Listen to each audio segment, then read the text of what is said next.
जितने भी जीव जंतु हैं, पशुओं से लेकर के पक्षियों तक, आप ये देखो कि सब पशु अपने बच्चों को दूध पिला रहे हैं। उनके हाथ में कुछ नहीं है, दूध अपने आप आ जाता है, बच्चे पैदा हो जाते हैं, सब कुछ हो जाता है अपने आप। जब बच्चों को दूध की आवश्यकता नहीं होती, दूध अपने आप चला जाता है। पेड़ों को देखो आप, किस प्रकार से फल लगते हैं। अगर पेड़ चाहे कि मैं फल ऊपर से गिरा दूं और जो ये नीचे खड़ा है इसको ये फल प्राप्त हो जाए, क्या ऐसा हो सकता है? नहीं हो सकता। लेकिन मनुष्य अगर चाहे कि मैं फल गिरा दूं और दूसरे को मिल जाए, ये हो सकता है।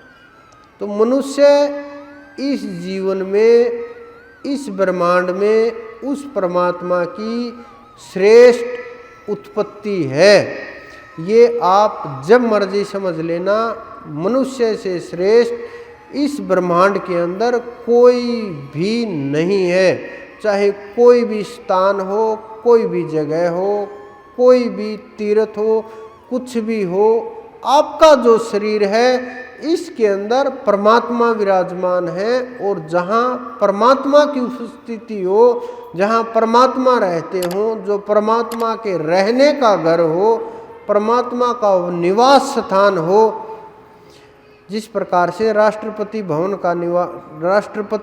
है वो राष्ट्रपति का निवास स्थान है, वहाँ महत्व राष्ट्रपति का है या भवन का है? भवन का महत्व नहीं होता, वहाँ रहने वाले राष्ट्रपति का ज़्यादा महत्व होता है।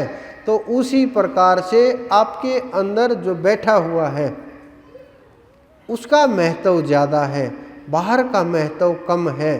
तो इस कारण से जब आप उसका महत्व समझने लगोगे तो अंदर में जो चल रहा है, विचारों की जो जद्दोजहद चल रही है, जिससे आप लोग हर रोज़ ध्यान में बैठ करके लड़ते हैं और उसको छोड़ना नहीं चाहते। बहुत लोग 20-20, 30-30 वर्ष से ध्यान कर रहे हैं, लेकिन विचारों की जद्दोजहद को नहीं छोड़ पाए, उनसे लड़ रहे हैं, उनसे झगड़ रहे हैं, उनमें ही अटके हुए हैं, फंसे हुए हैं और फिर बैठते हैं, फिर झगड़ना शुरू करते हैं, खुद से ही जवाब देने लगते हैं, खुद से सवाल करने लगते हैं, खुद ही कुछ बोलने लगते हैं, अपने मन माफिक जवाब तैयार करके गुरु में दोष देखने लगते हैं। गुरु से मांगे भी अलग प्रकार की होने लगती हैं। बड़ा बच के रहना पड़ता है, बड़ा संभल के रहना पड़ता है, क्योंकि शब्दों का जाल इस प्रकार का है, कोई न कोई किसी न किसी प्रकार से घेरने के बहुत लोग प्रयास करते हैं। तो उन्हें बड़ा समझ करके चाल चलनी होती है, क्योंकि सामने जब लाखों लोग चाल चलने वाले हों, लाखों लोग अपने अनुसार जाल बनाए बैठे हों, लाखों लोग अपने अनुसार अपने जाल में फांसने के चक्कर में हों, लेकिन गुरु के अंदर इतना सामर्थ्य होता है, वो ज्ञान की मशाल लिए हुए घूमता है। जहाँ जाल दिखेगा वहीं मशाल दिखा देगा। उसके अंदर इतनी ताकत होती है, इतनी समझ, इतनी अक्षमता, और सबसे बड़ी बात, उस परमात्मा का हाथ उनके सिर के ऊपर रहता है, उनकी दया उनके ऊपर बरसती रहती है। वो उनका हाथ पकड़े हुए चलते हैं, फिर गिरने का कोई सवाल ही पैदा नहीं होता, खतरा ही नहीं रहता, ना सोचना पड़ता, ना समझना पड़ता, बस जैसे वो चलाए वैसे चलना होता है। तो आप जब इतने मजबूत हो जाओगे, समझ विकसित हो जाएगी, चीज़ों को सही से देखने लगोगे, उस परमात्मा की कृपा को कोई रोक नहीं सकेगा।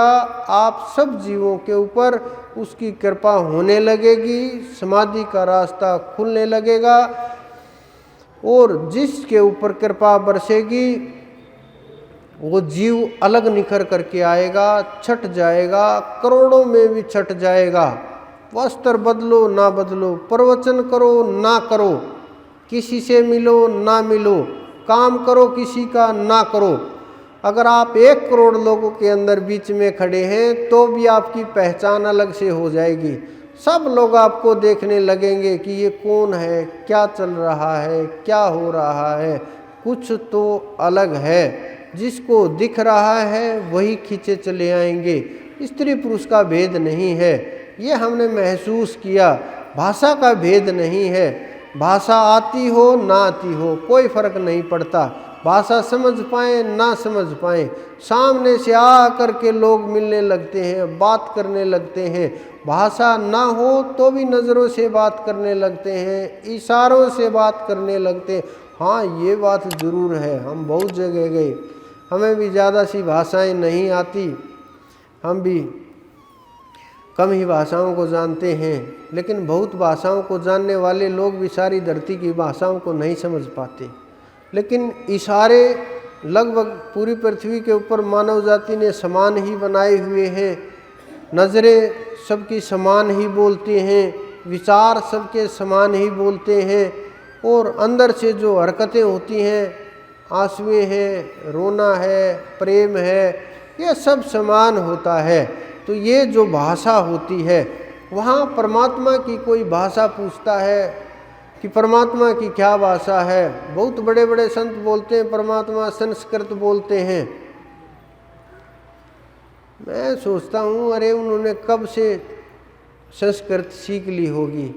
बड़े आश्चर्य की बात है, उन्हें आवश्यकता क्या है। उनकी भाषा भाव की भाषा है, उनकी भाषा अंदर की भाषा है, उनकी भाषा आत्मा की भाषा है, उनकी भाषा सामने वालों को ये समझना नहीं पड़ता कि क्या है क्या नहीं है। वो सामने आए, जिस प्रकार से एक्सरा मशीन है, सीटी स्कैन की मशीन है, सामने आए हो गया काम। यही भाषा है उनकी। वहाँ कोई शब्द नहीं है, वहाँ कोई विचार नहीं है, वहाँ किसी प्रकार की कोई लैंग्वेज नहीं है। ना हिंदी है, ना इंग्लिश है, ना संस्कृत है, ना मराठी है, कोई भाषा नहीं है। वो सब भाषाओं से अलग है और सब भाषाएं उसके अधीन हैं।